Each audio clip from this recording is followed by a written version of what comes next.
looking up with a camera over building 3, this building 3, is higher up pieces of material here. But it falls a little bit further, there's no material there anymore. It's dissolving as it comes down.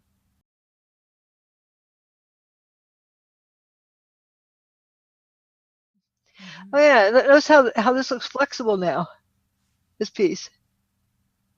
It's really weird. It looks like like it's melting into nothing. And another thing I noticed is look along this roof line. It kind of wavers in here, like right above that point. It's starting to come apart there. So the building's coming apart without anything hitting it. And after this, this event, it had a chunk out of it here. And then that was after Tower 2 went poof. And then Tower 1 went poof, and there's just a little stub left at the bottom. But you can see it right there. It's coming apart. And there it is. The chunk's just missing out of it.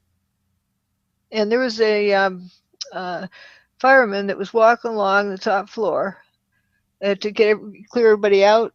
And he got over to the room. This lawyer was up there. He was studying for his case. He wasn't letting anything disturb him. He was going to stay studying, getting ready to present his case in court later that morning. And no, he wasn't going to leave. He was just focused. And the fireman came knocking his door and said, "You got to leave." And the fireman turned around and said, "Whoa, the hallway just came through, disappeared." I was wondering what he meant by that. Well, now I know, because that's where the chunk appeared. So he decides he's going to go down the stairs with this from the top floor, which is the 22nd floor, and they go down that this narrow piece here, and they just make their way down to the first floor when the rest of the building goes poof, and that they got blue sky above them. They realized no one was coming to rescue them. They had to crawl on beams and stuff to get out of there. But yeah, he was right up in that room. That's when he decided he better get out. But the fireman that came to rescue him or clear people out was walking across that floor up there, and then he turned around and the floor went away. But see, this is, Tower 2 it was the first one that went away. It's going away here, and you see Building 3 is still intact. But right there is where the material goes away, and there's nothing hitting it there. And then here's that, they just had that big bite taken out of it. But those guys walked their way down there. The firefighter describes having walked across to get that guy out of his room, where he's clearing everybody out of the building. But he got to that guy, he turned around, and the hallway disappeared. But right exactly when this picture was taken, I bet you that fireman was right about there. He was almost to the room. Then he turns around, and the hallway came across is gone. Nothing had happened to this building until Tower 2 went poof. You can see it was intact before that Tower 2 started coming apart. There's the Tower 2 right there looking over it. Okay, and then here's this chunk missing. That only existed for about, 25 or 30 minutes. And what caught my attention about this picture, and I knew when I saw this picture, there was something huge in it. Because the guy who took the picture, this is like his last picture that he took. He died right after that Tower 1 went poof, and he died with that. But he was a photojournalist.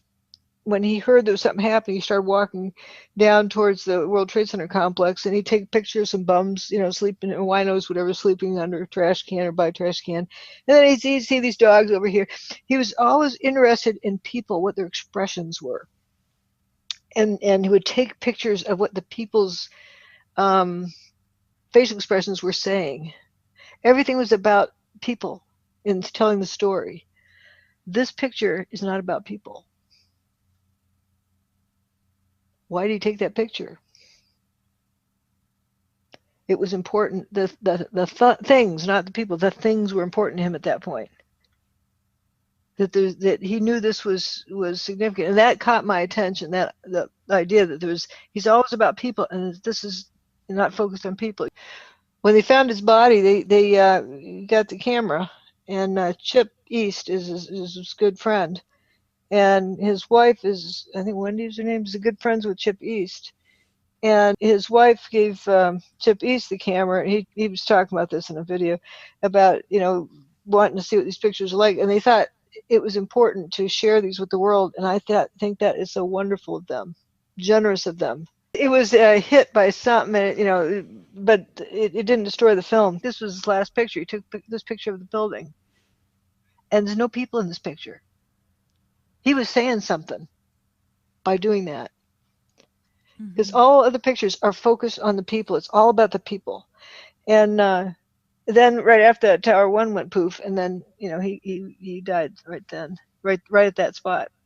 If you had stuff from the building hitting here and knocking that piece out, where'd it go?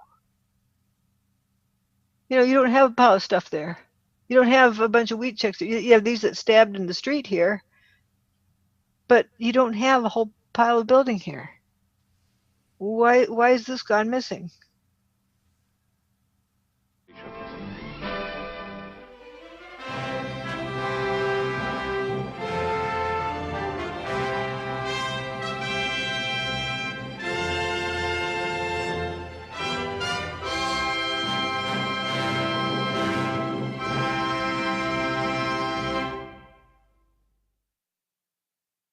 I wanted to mention that we've got two people from Italy who are both saying hello. So hello to Italy. Just wanted to there. And I understand they're getting the same psyops that we're getting.